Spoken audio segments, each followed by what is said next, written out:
É importante a gente dizer, né, que qualquer violência contra a mulher, qualquer tentativa, qualquer ameaça, isso, gente, é crime e é crime previsto em lei. Você sabe quais são as penas? Será que elas são cumpridas? São suficientes? Como é que poderiam ser melhoradas?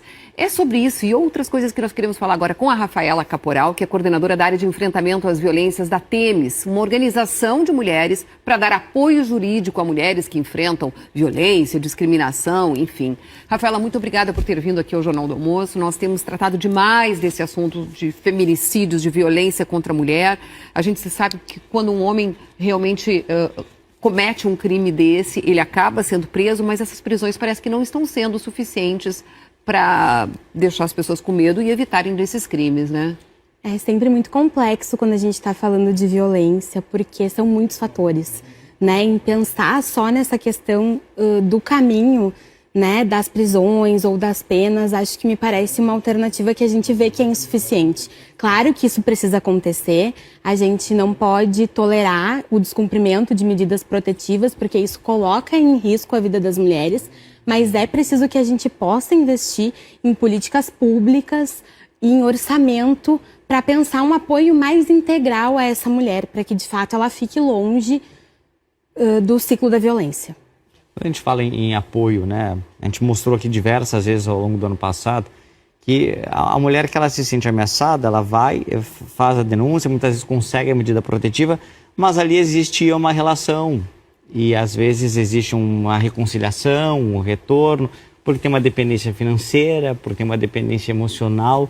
Cortar isso, e isso é tarefa do Estado fazer?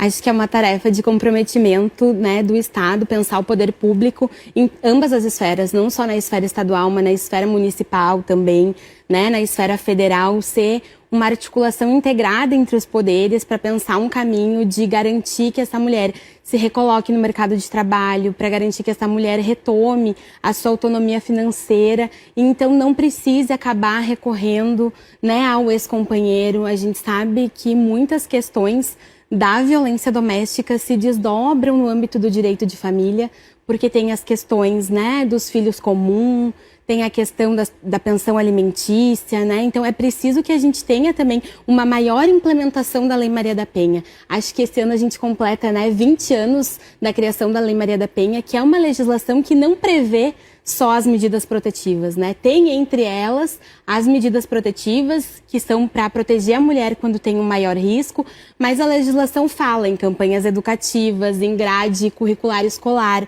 para discutir as questões de gênero, e isso tem a ver com o que a gente fala sempre de investir na prevenção, né? Investir numa mudança a longo prazo e não só... O que seria essa prevenção? Como você imagina essa prevenção? A gente entende que fazer campanhas educativas contínuas, pensar nessa base curricular escolar que fale sobre direitos humanos das mulheres, sobre as questões de gênero e raça, é importante, né, para que a gente tenha essa formação e consiga mudar esse imaginário social. Isso no longo prazo, né? Mas isso o que a gente pode fazer agora? Porque a gente está vendo, são 7 mulheres mortas em 20 dias, isso é um absurdo, né? As penas são suficientes? O que é aplicado em lei é suficiente? O que a gente tem hoje, né, das penas...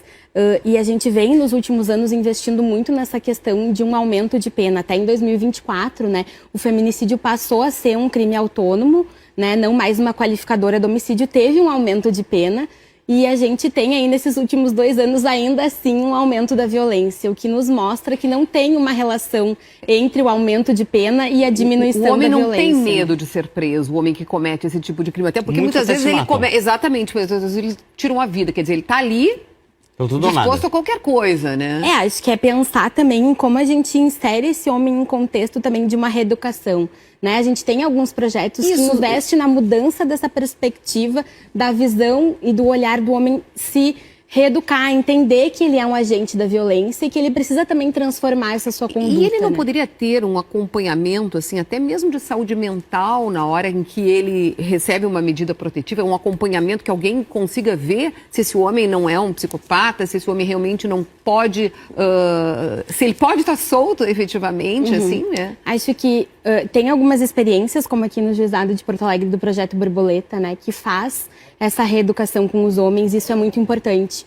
Os índices mostram que os homens que participam dessa reinserção, eles não muito pouco deles volta a cometer a violência. Pois Então, investir nesses caminhos, né, é um caminho mais seguro, mais inteligente do que só aumentar a pena, né? Acho que é muito importante entender que o descumprimento da medida protetiva gera, sim, um pedido, né? Tem que ser notificado quando a mulher tem uma medida protetiva e o seu companheiro descumpre essa medida, tem que registrar o boletim de ocorrência para que a delegacia possa avisar o Poder Judiciário e, então, sair um mandado de prisão. Isso não deveria ser automático? Por exemplo, o fato é que não tem tornozeleira para todo mundo, porque me parece, assim, como leigo, que o correto seria, tem medida protetiva contra o homem, coloca uma tornozeleira nele, aquele celular para a mulher para acompanhar. Bom, aproximou, automaticamente já descumpriu, já deveria ser preso. Na minha cabeça deveria ser assim. Hoje o que acontece é que tem que ter o registro do boletim de ocorrência e aí a delegacia avisa o Poder Judiciário que pode daí mandar prender, né, o ofensor. Tudo é muito burocrático. Mas acho que uma das coisas é que nem sempre também, quando tem esse informe de descumprimento de medida protetiva, se manda prender. Né? Às vezes escuta o ofensor, né? Acho que a gente pode ter uma resposta mais curta, mais rápida, né? Para ser mais efetivo na vida das mulheres. A tentativa e a ameaça são crimes. São crimes, a tentativa de feminicídio é crime, a ameaça contra a mulher, né? Hoje a gente tem todas as violências que estão previstas na Lei Maria da Penha correspondem a um tipo penal. Patrimonial, psicológica, física, enfim. Isso, todas essas violências correspondem ao tipo penal, né? Elas têm um crime previsto no Código Penal. Então é importante saber que a prática dessas violências gera, sim, consequências e responsabilização desse ofensor.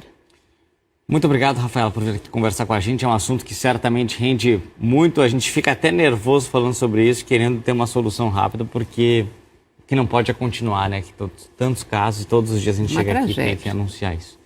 Obrigado. Então, muito obrigada, né? A gente sempre vê com preocupação e seguimos monitorando Obrigada, a situação Rafaela. no Estado. Muito bom.